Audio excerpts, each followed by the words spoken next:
आज हम पढ़ेंगे फर्स्ट एड इन ड्राउनिंग। ड्राउनिंग के समय हमें क्या फर्स्ट एड करना चाहिए। ड्राउनिंग का अर्थ होता है डूबना। अब हम देखेंगे डेफिनेशन ऑफ ड्राउनिंग। ड्राउनिंग किसे कहते हैं?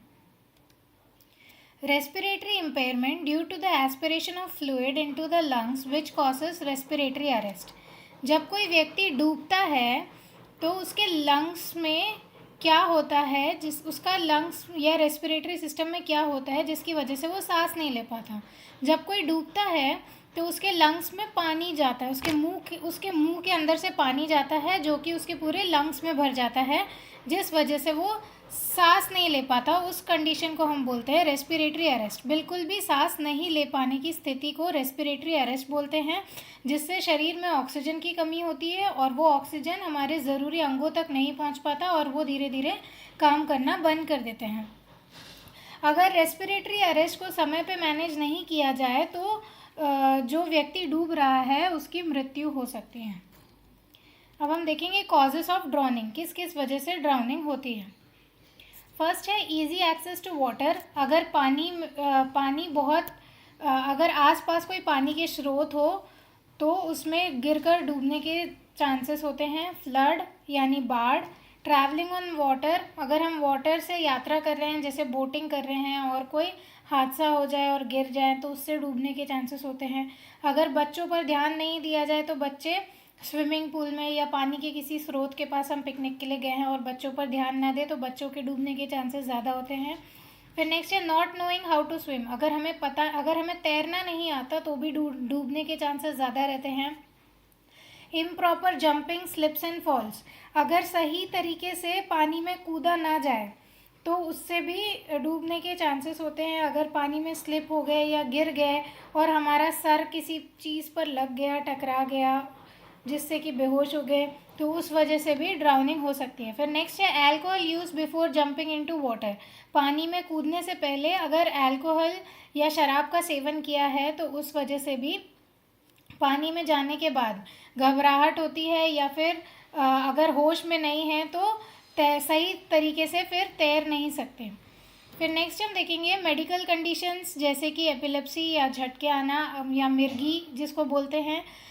ऐसी कोई मेडिकल कंडीशन जिससे पानी में जाने के बाद दिमागी संतुलन काम नहीं करे या शरीर काम नहीं करे जिससे कि वो खुद को बचा ना पाए, जैसे कि मिर्गी के दौरे पड़ना, हार्ट अटैक आना, ये सारी कुछ मेडिकल कंडीशन है जिसकी वजह से कोई भी अगर पानी में उतरता है तो वो डूब सकता है। फिर नेक्स्ट है पैनिक इन वाटर। मान लीजिए अगर पानी में तैरना आता है पर फिर भी पानी के अंदर घुसने के बाद अगर घबराहट हो तो उस समय शरीर और दिमाग सही तरीके से काम नहीं करता जिसकी वजह से डूबने के ज़्यादा चांसेस होते हैं।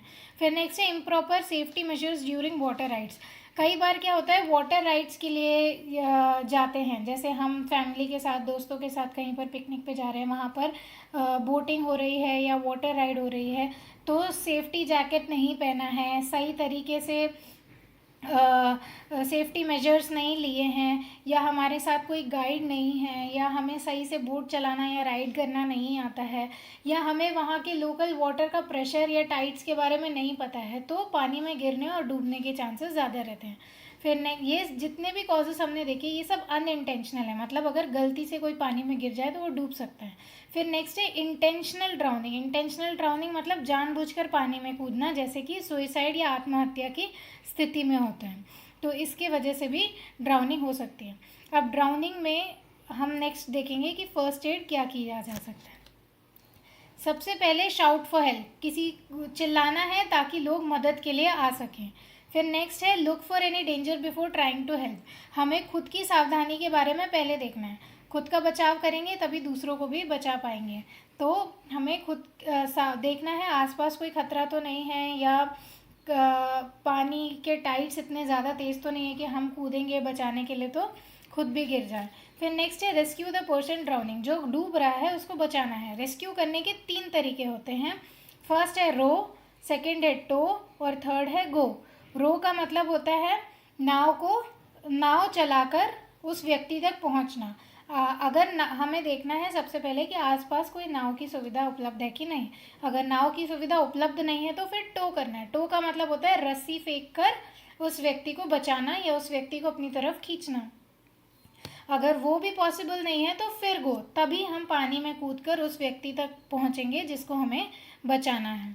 तो फर्स्ट है रो, नाव का इस्तेमाल करना है। सेकंड है टो, रस्सी या जो एयर बैग्स होते हैं उसकी मदद से उसको बचाना है, या फिर अगर ये दोनों अवेलेबल नहीं है तभी हमें जाना है, पानी में कूदकर जाना है। फिर उसके बाद नेक्स्ट है पानी से बाहर लाने के बाद अब हमें क्या करना है। पानी से बाहर लाने के बाद उसे किसी समतल जगह पर लिटाना है जो कि सेफ हो और इवन हो। फिर नेक्स्ट है तुरंत एम्बुलेंस को फ़ोन करना है। हमें पेट में दबाकर पानी निकालने की कोशिश नहीं करना है, वो गलत तरीका होता है। पेट में कभी भी दबा के निकला हुआ पानी को नहीं निकालना है। हमें एयरवे, ब्रीदिंग और सर्कुलेशन चेक करना है। हमें चेक करना है उसके सर को थोड़ा पीछे की तरफ करके मुंह को उठाकर हमें चेक करना है उसके एयरवे में पानी तो नहीं भरा है। तो अगर पानी भरा है तो टिल्ट करके पानी को बहने देना है। फिर ब्रीदिंग चेक करना है, उसके गर्दन को थोड़ा उठाकर उसकी ब्रीदिंग को सुनना है और महसूस करना है सांस ले पा रहा है कि नहीं। फिर उसके बाद हमें उसका कैरोटिड पल्स चेक करना है कि वो चल रही है कि नहीं। तो ये पूरा प्रोसीजर हमें सिर्फ 10 सेकेंड के लिए करना है, 10 सेकेंड से ज़्यादा के लिए नहीं करना है। फिर अगर वो सही तरीके से सांस नहीं ले पा रहा, उसकी सर्कुलेशन नहीं चल रही है, तो हमें तुरंत CPR शुरू करना है। 30 कंप्रेशंस और 2 ब्रेथ्स CPR शुरू करना है। और अगर उसके बाद व्यक्ति को होश आ जाता है, होश नहीं आता है, तो एम्बुलेंस आने का वेट करना है और हमें CPR चालू रखना है। और अगर उस व्यक्ति को होश आ जाता है तो उसे कंफर्टेबल पोजीशन में बैठाना है और उसको किसी सूखे और गर्म कपड़े से, अगर हमारे पास ब्लैंकेट अवेलेबल है तो ब्लैंकेट, नहीं तो कोई भी साफ़ और सूखा कपड़ा, बेडशीट या किसी के कपड़े, सूखे कपड़े से उसको ढकना है ताकि उसे ठंड से बचाया जा सके। फिर उसके बाद एम्बुलेंस के आने का वेट करना है और उसे सुरक्षित हॉस्पिटल पहुंचाना है। तो ये था फर्स्ट एड इन ड्राउनिंग, डूबने पर किस तरीके से हम व्यक्ति की सहायता कर सकते हैं।